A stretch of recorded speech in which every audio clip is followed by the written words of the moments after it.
تعالیٰ نے ہم انسانوں کو کیوں پیدا فرمایا، کس لیے پیدا فرمایا، اور ہمارا دنیا میں آنے کا مقصد کیا ہے، یہ تمام باتیں آپ اس کلپ میں جانیں گے۔ کہ ہم دنیا میں صرف اس لیے آئے ہیں کہ صرف ہم کمائیں، کھائیں اور سو جائیں، اس کے علاوہ ہمارا کوئی اور مقصد نہیں، یہ آپ تمام باتیں اس کلپ میں جانیں گے، تو بنے رہیں ہمارے ساتھ اس کلپ میں۔ آلہ واصحابہ ذوی الخیر والاحسان، اما بعد فاعوذ باللہ من الشیطان الرجیم، بسم اللہ الرحمن الرحیم۔ افحسبتم انما خلقناکم عبثا وانکم الینا لا ترجعون، صدق اللہ مولانا العظیم۔ بارگاہ رسالت معاذ صلی اللہ تعالی علیہ وسلم میں درود پاک کا ہدیہ پیش کریں۔ اللہم صلی علی سیدنا و مولانا محمد معدن الجود والکرم وآلہ واصحابہ الکرام وابنہ الکریم وبارک وسلم صلاۃ دائمۃ سرمدا ابدا۔ عزیزان گرامی وقار، خدا قدیر و جبار ارشاد فرماتا ہے، کیا تم سب نے یہ گمان کر لیا کہ تمہیں بیکار میں پیدا کیا گیا ہے، اور کیا تم یہ سمجھتے ہو کہ تمہیں لوٹایا نہیں جائے گا؟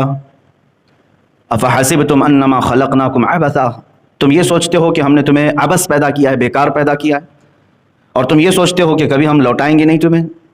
یہ دونوں خیالات تمہارے غلط ہیں۔ اللہ عز و جل نے اپنی کائنات میں ایک ذرہ بھی بیکار نہیں پیدا کیا، اس نے ایک مچھر کو بھی عبث نہیں پیدا کیا، اور دنیا میں جس کو بھی بھیجا ہے ایک معین مدت کے لیے، ایک مقررہ وقت تک کے لیے، اور پھر ہر ایک کو اللہ کی بارگاہ میں لوٹایا جائے گا۔ اسی لیے جب کسی کا انتقال ہوتا ہے تو ہماری زبانوں سے بے اختیار نکلتا ہے انا للہ و انا الیہ راجعون، جس کا مطلب ہوتا ہے کہ ہم اللہ ہی کے لیے ہیں اور اللہ ہی کی طرف لوٹنے والے ہیں۔ عزیزان گرامی، جس نے اپنی زندگی کا مقصد اور اپنے یہاں پر زندہ رہنے کا مقصد نہیں سمجھا، وہ سب سے بڑے دھوکے میں رہا۔ لوگ یہ کہتے ہیں کہ فلاں نے مجھے دھوکہ دے دیا، فلاں نے میرے ساتھ چیٹ کیا، بلکہ ایک بزرگ فرماتے ہیں سب سے زیادہ دھوکہ تم خود اپنے آپ کو دیتے ہو۔ دوسروں کا جو کھایا ہوا دھوکہ ہے وہ تھوڑی دیر کے لیے ہوتا ہے، لیکن تم جو خود دھوکے میں مبتلا ہو اپنے آپ کو، یہ برسوں بیت جاتے ہیں، تم نے اپنے آپ کو اس کیفیت سے باہر نہیں نکالا۔ کبھی اپنے جسم کی طرف دیکھو، یہ قیمتی جسم اللہ تعالیٰ نے تمہیں کیوں کر عطا کیا ہے؟ یہ ہاتھ و پیر کی نعمتیں، یہ آنکھ و زبان کی نعمتیں، یہ قوت سماعت، قوت بصارت، یہ تمام قوتیں جو اللہ نے تمہیں بنا کسی معاوضے کے دیا ہے، کیا یوں ہی دے دی گئی ہیں تمہیں؟ ان کا کوئی استعمال؟ تو پھر ظاہر سی بات ہے، بندہ جس چیز کے لیے پیدا کیا گیا ہے وہ چیز نہ کرے تو گویا کہ اس نے خود اپنے آپ کو اس دنیا میں سب سے بڑا دھوکہ دیا۔ میرے عزیزو، اپنے آپ کو دھوکہ دینے سے باہر نکل آؤ۔ میں آج یہ کہنا چاہوں گا ان نوجوانوں سے جو اپنی زندگی کا مقصد نہیں سمجھ سکے، کسی دن آ کر پوچھ لیتے کہ ہماری تخلیق کا کیا مقصد ہے، ہمیں کیوں بنایا گیا ہے، اس دنیا میں مجھے کیوں بھیجا گیا ہے، میں یہاں کیوں زندہ ہوں۔ حد تو یہ ہے کہ جو کسی چیز کی تحقیق کرتا ہے، ریسرچ کرتا ہے، اسے سائنسدان کہتے ہیں۔ ایٹم پر تحقیق کیا، ذرے پر تحقیق کیا، زمینوں پر تحقیق کیا، آسمانوں پر تحقیق کیا، انسان نے کن چیزوں پر تحقیق نہیں کیا ہے؟ اور جس مادے پر انسان تحقیق کرتا ہے وہ اتنا بلندی پر جاتا ہے کہ دنیا اسے سائنسدان کہتی ہے، سائنٹسٹ کہتی ہے۔ اور اسلام سب سے پہلے تمہیں خود اپنے آپ پر تحقیق کرنا سکھاتا ہے۔ عزیزان گرامی، اسی لیے مشہور قول ہے من عرف نفسہ فقد عرف ربہ، جس نے اپنے آپ کو پہچانا اس نے اپنے رب کو پہچان لیا۔ خود اپنے متعلق سب سے پہلے معلومات حاصل کر لے کہ میرا بچپنا کیوں ہے، میری جوانی کیوں ہے، مجھے اگر بڑھاپا دیا گیا تو کیوں ہے، میری سانسوں کا کیا حساب کتاب ہے، میں اس دنیا میں ساری سہولتیں کھا پی کر کے استعمال کر کے کیوں رہ رہا ہوں، کوئی تو مقصد ہوگا۔ مثال کے طور پر آپ کو اچانک کسی نے 5 اسٹار ہوٹل میں بلایا، وہاں پر طرح طرح کے کھانے لگے ہوئے تھے، بہترین روم ہیں، آپ گئے اور وہاں کے کھانے بھی استعمال کرتے رہے، وہاں کے رومز بھی استعمال کیے، وہاں کا پانی استعمال کیا، جو سہولیات تھیں وہاں پر سب آپ نے استعمال کیا، لیکن کیا یہ آپ کا فرض نہیں بنتا کہ آپ کو دعوت کس کام کے لیے دی گئی تھی؟ وہاں پہ اس 5 اسٹار ہوٹل میں کوئی پارٹی تھی، کسی کی شادی، کسی کا ولیمہ، کسی کا عقیقہ، کیا تھا؟ کیوں بلایا گیا تھا آپ کو؟ کیوں بلایا گیا؟ ایک بڑے فنکشن ہال میں آپ کو کیوں بلایا جاتا ہے؟ آپ کو تو یہ معلوم ہی ہوتا ہے مجھے فلاں کی شادی میں بلایا گیا، ولیمے میں بلایا گیا، عقیقے میں بلایا گیا، منگنی میں بلایا گیا، آپ کو معلوم ہوتا ہے کیوں بلایا گیا ہے۔ بغیر آپ کو معلوم ہوئے آپ وہاں جا کر کے موج مستی کرتے رہیں تو آپ کو پاگل کہا جائے گا، اسے پتہ ہی نہیں ہے یہاں ہو کیا رہا ہے، صرف عیاشی کرنے کے لیے آ گئے۔ عزیزان گرامی وقار، تمہارے اس کائنات میں جلوہ گر ہونے سے پہلے اللہ تعالیٰ نے کیا چیزیں تمہارے لیے نہیں سجائی. یہ زمین کا مضبوط بچھونا، آسمان کا مضبوط چھت بغیر پلر کا، یہ کائنات میں سرسراتی ہوئی ہوائیں اور تمہارے لیے مفت سانسیں، تمہارے لیے پانی کی فراوانی، روشنی کا انتظام، سونے کے لیے الگ تمہیں نیند کے غلبے، بھوک لگے تو کھانے کی تمام چیزیں، یہ سب چیزیں مہیا کر دی گئیں. تو تم آئے کیوں یہاں پر؟ اس کائنات میں کیوں آئے؟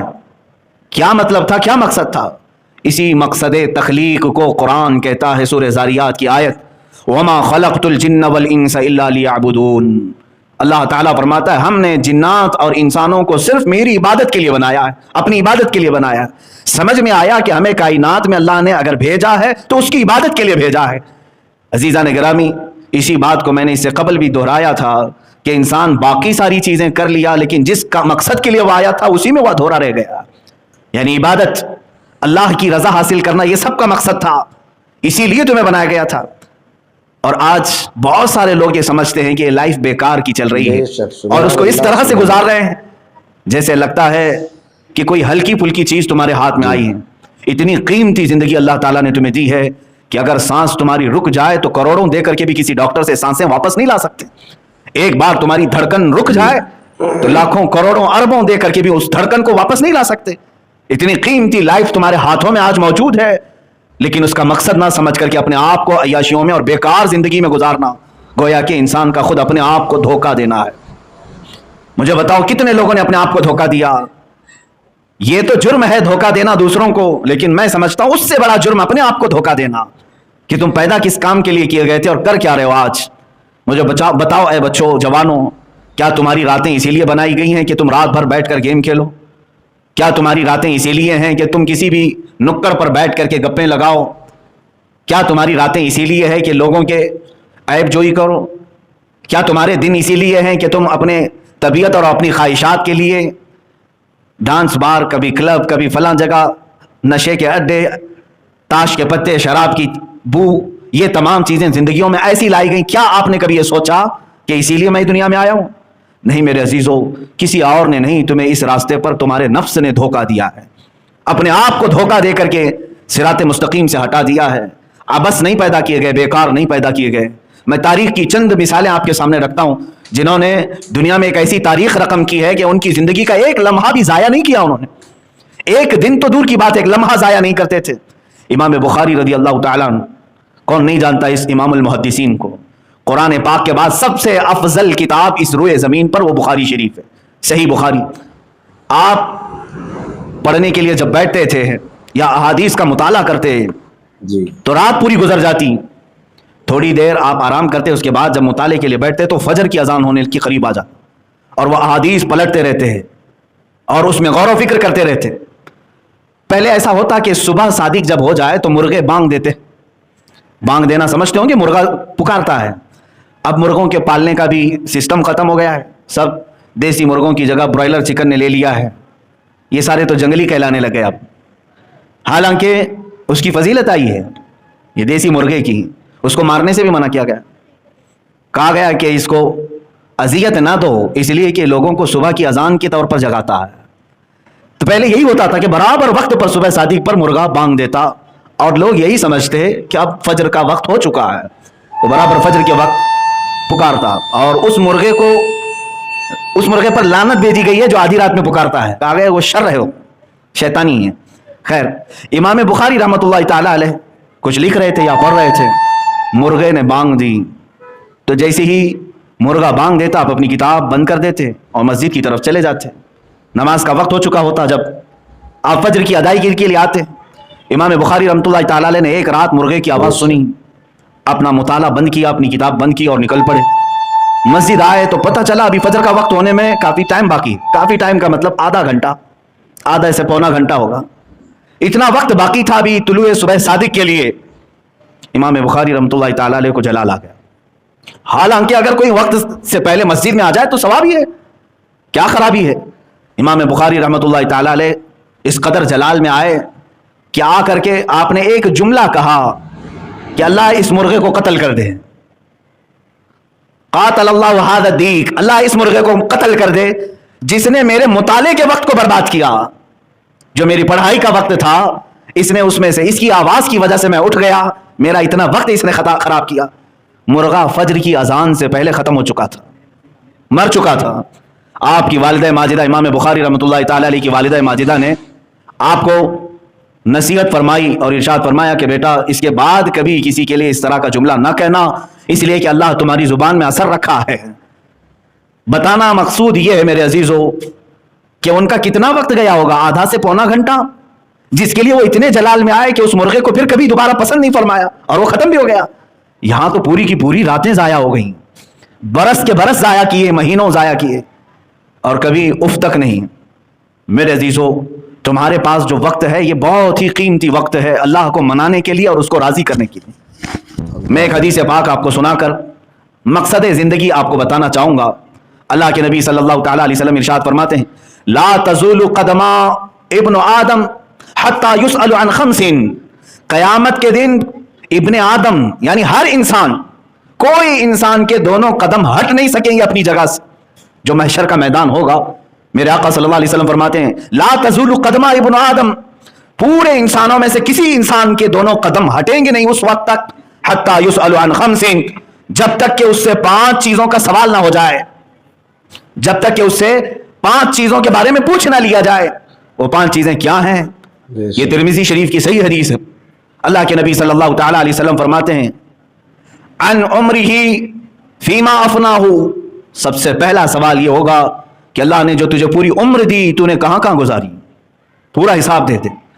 وعن شبابہ فیما ابلاہ, دوسرا سوال, حالانکہ عمر میں یہ ساری چیزیں آ گئی تھی لیکن پھر خاص ایک سوال یہ کرے گا رب تعالیٰ فی ان شبابہ, تیری جوانی کے بارے میں پوچھا جائے گا. ہر ایک کی جوانی کے متعلق پوچھا جائے گا کہ تو نے یہ کہاں کہاں گزاری. اور تیسرا سوال وعن مالہ من این اکتسبہ, اور اس کے مال کے بارے میں پوچھا جائے گا کہ کہاں سے حاصل کیا تھا. وفیما انفقہ, اور کہاں خرچ کیا, یہ چوتھا. اور وفیما, اور سوال ہوگا وفیما عمل من علم او کما قال النبی صلی اللہ علیہ وسلم, جتنا اس نے علم حاصل کیا اس پر کتنا عمل کیا تھا. یہ 5 سوالات جب تک نہ کیے جائیں ہر انسان سے کوئی وہاں سے ہٹے گا نہیں. سب سے پہلا سوال عمر کے متعلق ہی ہے. کیا ہمارے پاس ان 5 سوالات کے جوابات تیار ہیں؟ نوجوانوں تم بتاؤ کہ جوانی کے متعلق جب سوال ہوگا تو بزرگان دین جو اس کی تشریح فرماتے ہیں دوسرے سوال پر انسانیت اٹک کر رہ جائے گی